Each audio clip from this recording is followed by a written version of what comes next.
Cinema শুরু হয় ইউরোপে আজ থেকে প্রায় 20,000 বছর আগে। তখন পাথরের যুগ। এক ট্রাইবের তরুণরা পরীক্ষা দিচ্ছে পাথর দিয়ে ধারালো বর্ষার মাথা বানানোর। ট্রাইবের প্রধান টাও সংকেত দিলে সবাই থামে আর সে একে একে বর্ষার মাথা পরীক্ষা করে। যারটা বেশি ধারালো সে পাস, না হলে ফেল। এইভাবে তরুণরা অভিজ্ঞ শিকারীদের সাথে মহাশিকারে যাওয়ার জন্য অনুমতি পাবে। সবার মধ্যে এক তরুণ কেরা, তার বর্ষার মাথা অনেক ধারালো হয়, সেও পাস করে। এরপর আরেকটা এন্ডুরেন্স টেস্ট হয়, যেখানে সবাইকে অনেক ব্যথা সহ্য করতে হয়। টেস্ট শেষে টাও হাত বাড়িয়ে কেরাকে উঠতে সাহায্য করে, তাকে জড়িয়ে ধরে আর খুশি হয়ে বলে, শিকারে তুমি আমার পাশে থাকবে, তুমি প্রধানের ছেলে, আমার ছেলে। টাও তাকে নিজের নেকলেস খুলে পরিয়ে দেয় আর বলে, এই প্রমাণ দাও তুমি নেতৃত্ব দিতে পারো, তোমার শক্তি খুঁজে বের করো। এরপর ট্রাইবের সামান একটা রিচুয়াল করে তাদের সাফল্য উদযাপন করে। রাতে ঘুমানোর সময় কেরার মারহ চিন্তিত হয়ে টাওকে বলে, ইসে এখনো প্রস্তুত না, আমি ভয় পাচ্ছি। টাও জবাব দেয়, প্রতি বছর একবার আমরা মহান জন্তু শিকার করি, এটা না করলে আমাদের ট্রাইব টিকে থাকবে না। কেরাকে তার দায়িত্ব পালন করতে হবে, ভবিষ্যতের প্রধান হিসেবে তাকে নিজেকে প্রমাণ করতে হবে। রুহুকাদু গলায় বলে, যদি না পারে, আমি তাকে মন প্রাণ দিয়ে ভালোবাসি, সে মারা যেতে পারে, আমি ভয় পাচ্ছি, সে হৃদয় দিয়ে নেতৃত্ব দিবে, বর্ষা দিয়ে না। কেরা চুপচাপ তাদের কথা শোনে। পরদিন সকালে রুহু তাকে একটা স্কার্ফ দেয়। কেরা তার মায়ের কাছ থেকে বিদায় নেয়। সামানের সংকেতের পর সবাই বেরিয়ে পড়ে মহান জন্তু শিকারের উদ্দেশ্যে। তারা মাইলের পর মাইল হাঁটে, রাতে বিশ্রাম নেয়। টাও কেরাকে আগুন জ্বালানো শেখায়। কেরা চেষ্টা করলেও মাঝপথে হাল ছেড়ে দেয়। টাও বলে, এই বেঁচে থাকতে হলে মনোযোগী হতে হবে, ধৈর্য ধরতে হবে, হাল ছাড়া যাবে না। পরদিন তারা একটা জায়গায় পৌঁছে, যেখানে একা দাঁড়িয়ে আছে এক পাথরের স্তম্ভ।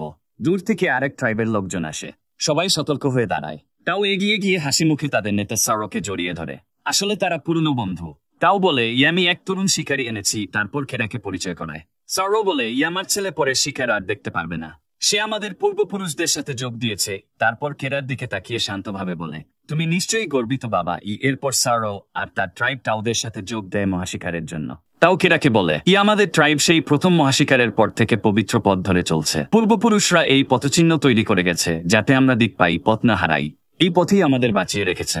এই যাত্রায় আমাদের মধ্যে কেউ বেঁচে ফিরবে, কেউ আর ফিরবে না।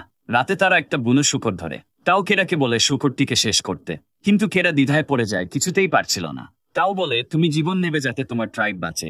তবুও কেরা পারে না, টাও নিজেই কাজটা শেষ করে। টাও হতাশ হয়ে বলে, জীবন কেবল শক্তিশালীদের জন্য, এটা অর্জন করতে হয়, পাওয়া যায় না। তারপর তারা মাঠে বসে মাংস খাচ্ছিল।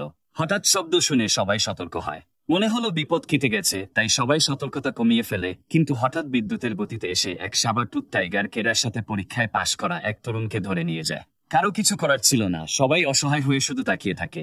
পরদিন সকালে তারা মৃত সঙ্গীর জন্য কবর বানায় আর প্রার্থনা করে। এরপর আবার তারা মহাশিকারের পথে হাঁটতে শুরু করে। দিনের পর দিন তারা নদী, পাহাড় আর নানা বিপদ সামলায়। এক রাতে তারা একটা গুহায় আশ্রয় নেয়। প্রত্যেক ট্রাইবসেন নিজের শরীরে একটা চিহ্ন কেটে নেয়, যেটা আসলে এক ধরনের স্টার ম্যাপ, যাতে বাড়ি ফেরার রাস্তা খুঁজে পাওয়া যায়। টাও কেরাকে কষ্ট সহ্য করতে সাহায্য করে, বলে এটাই তোমাকে রাতে পথ দেখাবে। তারপর তাকে তারা দেখে স্টার ম্যাপ পড়তে শেখায়। অন্ধকারে দূর থেকে নেকুরের ডাক ভেসে আসে। টাও বলে, শোনো, এটা আলফা, দলের নেতা। তারপর বোঝায় আলফা তার দলকে রক্ষা করে, কিন্তু সে সবসময় বিপদে থাকে। দুর্বলতার আভাস পেলেই বাকিরা তাকে চ্যালেঞ্জ করবে, তাই সে রাগ দিয়ে না, শক্তি আর শান্তি দিয়ে তার জায়গা দেখায়। সে জন্মগতভাবে আলফা হয়নি, অর্জন করেছে সাহস আর হৃদয় দিয়ে। পরদিন সকালে তারা মহাশিকারের এলাকায় পৌঁছায়। প্রত্যেক ট্রাইবের সদস্য শরীরে মাটি মেখে গন্ধ রেখে ফেলে। তারপর হামাগুড়ি দিয়ে ধীরে ধীরে বাইসনের দিকে এগোয়। সারোয়ার হাতে কয়েকটা পিঁপড়া উঠে যায়, সে না তাকিয়ে সেগুলো খেয়ে ফেলে। টাও সংকেত দিলে সবাই গর্জন তুলে বাইসনের দিকে ছুটে যায়। বাইসন বিপদ বুঝে পাল্টা আক্রমণ করতে ছুটে আসে। শুরু হয় মানুষ আর জন্তুর বাঁচামরার লড়াই। শিকারীরা নির্দিষ্ট দূরত্বে এসে বর্ষা ছুঁড়ে মারে, ধারালো দেয়ালের মতো দাঁড় করায়। বাইসন ভয় পেয়ে তাদের পথ পাল্টে ফেলে, সোজা পাহাড়ের দিকে গিয়ে একে একে পড়তে থাকে। কিন্তু একটি বাইসন আলাদা হয়ে সরাসরি কেরার দিকে ছুটে যায়। অভিজ্ঞতা না থাকায় কেরা দৌড় দিয়ে পালাতে যায়। বাইসন তাকে আঘাত করে তাকে মাটিতে ফেলে দেয়। সে উঠতে যাচ্ছিল, আবার বাইসন আবার আক্রমণ করে। এবার কেরার কাপড় শিঙে আটকে যায়। জন্তুটা দৌড়াতে থাকে, কেরাকে সরাসরি টেনে নিয়ে যেতে থাকে খাদের দিকে। তাও বিপদ দেখে দ্রুত বর্ষা ছুঁড়ে মারে, যা বাইসনের গায়ে লাগে, কিন্তু থামাতে পারে না। বাইসন মাথা চাকায়, কেরা ছিটকে পড়ে যায় সোজা নিচে। টাও আর বাকিরা দৌড়ে গিয়ে দেখে কেরা একটা পাথরে ঝুলে আছে। তারা কিছু করার আগেই কেরার ধরা পাথর ভেঙে যায়। সে নিচের পাথরে আছড়ে পড়ে অজ্ঞান হয়ে যায়। টাও নিচে নামতে চাইলে সঙ্গীরা বাধা দেয়। তারা বলে, তাকে বাঁচানো অসম্ভব, সে আর নেই, আমরা তোমাকে হারাতে পারি না, আমাদের ট্রাইবের দায়িত্ব আছে। টাও সারারাত খাদের ধারে বসে কেরার নাম ধরে ডাকতে থাকে, আশা করে সে বেঁচে আছে। এদিকে অন্যরা গিয়ে পড়ে থাকা বাইসনের মাংস সংগ্রহ করে। পরদিন সকালে টাও কেরার জন্য খাদের পাশে একটা কবর বানায়। হলুদের গুঁড়া ছিটিয়ে দেয়, যেন শেষ বিদায়। টাও চলে যাওয়ার পর অনেক ঘন্টা কেটে যায়। সূর্য ডুবে যাওয়ার সময় এক শকুন কেরার পাশে নেমে এসে তার ঠোঁটে কামড় দেয়।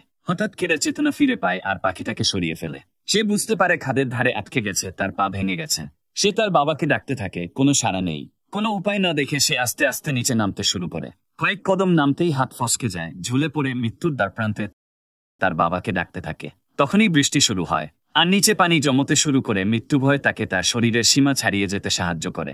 ভেজা পাথর আঁকড়ে ধরে রাখলেও শেষ পর্যন্ত শক্তি হারিয়ে নিচে জমে থাকা পানিতে পড়ে যায়। অজ্ঞান হওয়ার পর যখন জেগে ওঠে তখনও অলৌকিকভাবে বেঁচে আছে। শরীর অক্ষত, কিন্তু তার পায়ের আগের চেয়ে খারাপ অবস্থা। তৃষ্ণায় কাতর হয়ে হামাগুড়ি দিয়ে বৃষ্টির পানি জমা হওয়া জায়গায় গিয়ে পানি খায়। কিছুটা শক্তি ফেরে, আর যখন নিজের পা চেক করে দেখে হাতির পায়ের মতো ফুলে গেছে, সাহস করে দুই পাথরের মাঝে পা রেখে হাড় বসিয়ে নেয়। তারপর কাঠ আর কাপড় দিয়ে শক্ত করে বেঁধে স্প্রিন্ট বানায়। কষ্ট করে হাঁটতে হাঁটতে আবার সেই খাদের কাছে ফিরে আসে। কাউকে পায় না, আর দেখে সেখানে একটি কবর বানানো, যা ইঙ্গিত করে সবাই ভেবেছে সে মারা গেছে, তাই সবাই ট্রাইবের দিকে চলে যায়। কেরার আগে কবরটা লাথি মারে। সে এখনো বাঁচার কোনো কৌশল জানে না। বাবাকে ছাড়া টিকতে পারবে না। কয়েকদিনের মধ্যে বরফ পড়া শুরু হবে, সরঞ্জাম ছাড়া সে বাঁচবে না। হঠাৎ নেকড়ের ডাক শুনে ভয় পেয়ে যায়, দৌড়ে গিয়ে একটি মৃত গাছের উপর আশ্রয় নেয়। পুরো রাত কাটায় সেটার উপর। সকালে পানি সংগ্রহ করে আর একটি কেঁচো খায়। খাওয়ার পর সামনে তাকাতেই দেখে এক নেকড়ের দল তার দিকে আসছে। সে আবার সেই মৃত গাছের কাছে দৌড় দেয়। উঠতে গেলে এক নেকড়ে তার জুতা কামড়ে ধরে তাকে টেনে নিচে নামাতে থাকে। কেরা ছুরি বের করে নেকড়েটাকে আঘাত করে উপরে উঠে যায় আর বেঁচে যায়। পুরো রাত নেকড়ের দল গাছের নিচে অপেক্ষা করে। পরদিন সকালে সব নেকড়ে চলে যায়, শুধু আহত নেকড়েটা থেকে যায়। কেরা কাঠ দিয়ে বর্ষা বানিয়ে কাছে যায় নেকড়েটাকে মারার জন্য। কিন্তু যে ছেলে বাবার সামনে একটা শুকরও মারতে পারেনি, সে কিভাবে নেকড়ে মারবে? মন বদলায়। সে দড়ি দিয়ে নেকড়ের মুখ বেঁধে ফেলে যাতে কামড় না খায়। আহত নেকড়েটাকে নদীর ধারে নিয়ে যায়। সেখানে গিয়ে নেকড়ের ক্ষত পরিষ্কার করে। হঠাৎ সে কিছু হায়না দেখতে পায়। দ্রুত নেকড়েটাকে নিয়ে কেরা একটি গুহায় চলে যায়। নেকড়েকে ভেতরে রেখে আগুন জ্বালাতে চেষ্টা করে, কিন্তু বারবার ব্যর্থ হয়। শেষে হাল ছেড়ে দেয়। সকালে গুহার ভেতর খুঁজতে গিয়ে দেখতে পায় আগে এখানে মানুষ থাকতো। তারা ভালো মানের পাথর আর একটা পাথরের বাটি রেখে গেছে। কেরা সেগুলো নিয়ে আসে, বাইরে থেকে ভেষজ সংগ্রহ করে বাটিতে পিষে ওষুধ বানায়। সেগুলি নিজের আহত পায়ে লাগায়। কেরা পানি খাওয়ার সময় নেকড়ে দড়ি খুলে ফেলে। তৃষ্ণায় কাতর হয়ে সরাসরি কেরার দিকে তাকায়। কেরা বাটিতে পানি ঢেলে দেয়। নেকড়ে সন্দেহ ভরে তাকায়। কেরা দূরে সরে গিয়ে বোঝাতে চায় যে সে শত্রু না। নেকড়ে পানি খাওয়ার পর সে বাইরে থেকে কিছু লার্ভা ধরে আনে। তারপর নিজের স্কার্ফ দিয়ে নেকড়ের ক্ষত পরিষ্কার করে ও কিছু লার্ভা ক্ষতে রেখে দেয়। নেকড়েকে ও কিছু খেতেও দেয়। নেকড়ে ইতস্তত করে, তাই কেরা নিজে খেয়ে দেখায়। তারপর নেকড়েও খায়। পরদিন বাইরে গিয়ে কেরা একটি খরগোশ ধরে আনে। এবার অবশেষে সে আগুন জ্বালাতে সক্ষম হয়। খরগোশ রান্না করে খেতে বসে। ক্ষুধার্ত নেকড়ে তার দিকে তাকিয়ে থাকে। কেরা বলে, আমি তোমাকে ক্ষমা করিনি, এটা আমার হাতে, তোমাকে অপেক্ষা করতে হবে। আমি খুশি যে আমরা একে অপরকে বুঝতে পারছি। সে কিছু মাংস আর হাড় নেকড়ের দিকে ছুড়ে দেয়। এরপর পাথর কেটে অস্ত্র বানাতে থাকে। নেকড়ে কাছে এসে বসে। কেরা হাত বাড়াতে গেলে নেকড়ে চাপা গর্জন করে ও সে হাত সরিয়ে নেয়। তারপর কেরা বলে, তুমি তোমার প্যাককে মিস করছো। আমিও স্বপ্নে বাবা মাকে দেখি, কিন্তু তাদের কাছে যেতে পারি না। ঠান্ডা বেড়ে যাচ্ছে, শিগগির বরফে ঢাকা পড়বে পবিত্র পথ। আমি জানি না বাবাকে ছাড়া বাড়ি ফিরতে পারবো কিনা। আমি তার মতো নই, কিন্তু চেষ্টা করতে হবে। আমি আমার বাবা মাকে ভীষণ মিস করছি। পরদিন সকালে কেরা পানি নেয়। গুহা থেকে সব জরুরি জিনিস গুছিয়ে বের হয়। দেখে নেকড়ে তার স্কার্ফ নিয়ে খেলছিল। সেটা ফিরিয়ে নিতে গেলে দুজনের মধ্যে টানাটানি শুরু হয়। কেরা স্কার্ফটা নিতে সক্ষম হয়। কেরা নেকড়েকে বলে, প্রথম বরফ পড়ার আগে আমাকে বাড়ি ফিরতে হবে। তুমিও তোমার ঘরে ফিরে যাও। নেকড়ে মনোযোগ দিয়ে শোনে, কিন্তু যায় না। কেরা গুহা ছেড়ে বেরিয়ে পড়ে। নেকড়ে তাকে অনুসরণ করে। সে বিশ্রাম নিলে শীতে কাঁপে। পরদিন সকালে দেখে নেকড়ে এখনো তার পেছনে। বারবার তাড়ালেও যায় না। কেরা কাঠি ছুঁড়ে মারে। নেকড়ে সেটা কুড়িয়ে এনে ফেরত দেয়। কোনো উপায় না দেখে কেরা তাকে সাথেই নেয়। সন্ধ্যায় তারা 3টা বুনো শূকর দেখে। নেকড়ে সোজা ঝাঁপিয়ে পড়ে শিকারে। কেরা ধৈর্য ধরে অপেক্ষা করে। হঠাৎ এক শূকর তার দিকে আসে। সে বর্ষা তোলে, কিন্তু মিস করে শূকর পালিয়ে যায়। নেকড়ে তার দিকে তাকিয়ে থাকে। কেরা বলে, দেখেছো, আমি প্রায় মেরেই ফেলেছিলাম, শুধু হাত ফসকেছে। আমি কিছুতেই ভয় পাই না। এরপর দুজনে একসাথে হাঁটতে থাকে। কেরা শীষ বাজালে নেকড়ে কাছে এসে হাত থেকে খাবার খায়। এটা এক ধরনের সংকেত হয়ে দাঁড়ায়। তাদের মধ্যে বোঝাপড়া তৈরি হয়। তারা একসাথে খরগোশ শিকার করে। রাতে কেরা ঘুমালে নেকড়ে পাশে এসে শোয়। সকালে নেকড়ে তাকে জাগালে কেরা বলে, ভীষণ বাজে গন্ধ বেরোচ্ছে তোমার থেকে। সে নেকড়েকে পানিতে ফেলে দেয়, নিজেও গোসল করে। দুজন মিলে মজা করে খেলতে থাকে। নেকড়ে পানি থেকে একটি মাছ ধরে ফেলে। কেরা খুশি হয়ে যায় আর তারা পথ চলা অব্যাহত রাখে। অবশেষে কেরা নেকড়েকে একটা নাম দেয়, আলফা। প্রথম তুষারপাত শুরু হয়। সমস্ত কিছু বরফে ঢেকে যেতে শুরু করে। আলফার সাহায্যে আর নিজের বাঁচার ইচ্ছায় কেরা এখন সহজেই বন্য শূকর শিকার করতে পারছিল। তাদের যাত্রা চলতে থাকল। রাতে খাবার খাওয়ার সময় হঠাৎ এক কালো নেকড়ে হাজির হয়। সে একা নয়, তার পুরো দল নিয়ে এসেছে। কেরা আর আলফা লড়াইয়ের জন্য প্রস্তুত হয়ে দাঁড়ায়। আলফা ধীরে ধীরে কালো নেকড়ের দিকে এগিয়ে যায়। তখনই বোঝা যায় আলফা আসলে ওই দলেরই সদস্য। কালো নেকড়ে কেডার কোনো ক্ষতি না করে দল নিয়ে চলে যায়। কেডা চুপ করে দাঁড়িয়ে থাকে। আলফা তার দিকে তাকায়। কেডা বলে, তুমি তোমার দলের কাছে ফিরে যাও। এরপর আলফা চলে যায়। আবার একা হয়ে যায় কেডা। কয়েকদিন ধরে সে একাই পথ চলে। হাতে খোদাই করা দাগ আর আকাশের তারা দেখে দিক ঠিক করে। তুষারঝড়ের মধ্যে হাঁটছিল, মুখে শীষ দিচ্ছিল। হঠাৎ দূরে দেখতে পায় নেকড়ের দল শিকার খাচ্ছে। কেডা দৌড়ে যায় সেদিকে, হয়তো আলফাকে খুঁজে পাবে। কিন্তু বরফ ভেঙে কেডা পানিতে পড়ে যায়। সে আর বের হওয়ার পথ খুঁজে পাচ্ছিল না। বের হওয়ার জন্য ছটফট করতে থাকে। আলফাও ছুটে আসে তাকে সাহায্য করার জন্য। আলফা লাফ দিয়ে বরফ ভাঙার চেষ্টা করে, কিন্তু তার ওজন যথেষ্ট ছিল না। তখন কেডা ছুরি দিয়ে বরফ কেটে বেরিয়ে আসে। আলফা তাকে উঠতে সাহায্য করে। প্রচন্ড ঠান্ডায় কাঁপছিল। কোনোভাবে আগুন জ্বালায়, সব কাপড় খুলে আলফাকে জড়িয়ে ধরে শুয়ে থাকে। এভাবে সে কোনোরকমে বেঁচে যায়। দুজনের যাত্রা আবার শুরু হয়। তারা দূরে একটি তাঁবু দেখে। তার পাশে একটি মানুষ বসে আছে। মনে আশা খুঁজে পায়। কেডা ছুটে যায় সাহায্যের আশায়। ছুটে গিয়ে দেখে মানুষটা মৃত, বরফে জমে গেছে। তার আশা যেন মাটির সাথে মিশে গেছে। সে মৃত লোকের তাঁবুতে ঢুকে খাবার খুঁজে, কিন্তু কিছুই পায় না। ক্ষুধায় দুর্বল হয়ে পড়ে, আর মুখ দিয়ে রক্ত বের হয়। তারপর মৃত লোকটির কাছ থেকে একটা ধনুক আর তীর পায়। সেগুলো তার সাথে নিয়ে মৃত ব্যক্তিকে সম্মান জানিয়ে আবার বেরিয়ে পড়ে। কেডা আর আলফা এক পাহাড়ি জায়গায় পৌঁছায়। চারপাশে ঘন কুয়াশা আর ঝড়ো হাওয়া। হঠাৎ হায়নার দল তাদের দিকে আসছে। তারা দৌড়ে গিয়ে একটি গর্তের ভিতর ঢুকে কোনোভাবে হায়নাদের থেকে বাঁচে। তারা স্বস্তির নিঃশ্বাস ফেলার আগেই আরো বড় বিপদ এসে হাজির। সেটি ছিল একটি কালো প্যান্থারের গুহা। প্যান্থার আক্রমণ করে কেডাকে।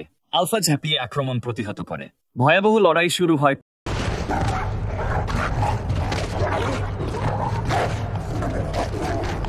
একা নেকড়ে কখনো প্যান্থারকে হারাতে পারবে না। কেডা ধনুক দিয়ে তীর ছুঁড়ে যা প্যান্থারের গায়ে লাগে, আর প্যান্থার মরে যায়। কেডা ভেবেছিল আলফা মরে গেছে, কিন্তু সে তখনও বেঁচে ছিল, ভীষণ আহত।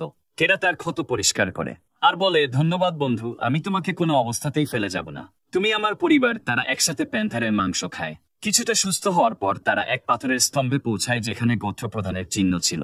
বোঝে তারা খুব কাছাকাছি, কিন্তু ঝড় আর ঠান্ডায় দুইজনের শক্তি প্রায় শেষ হয়ে আসছিল। কেডার শরীরও খারাপ হচ্ছিল।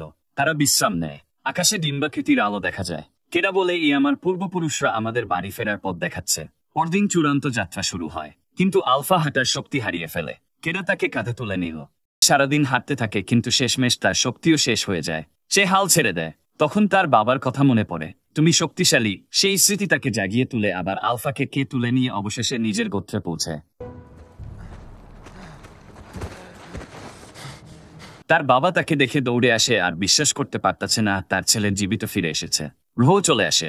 কেডা বলে, এই আমি ভেবেছিলাম আর তোমাদের দেখব না। আমি তোমাদের গর্বিত করতে চাই।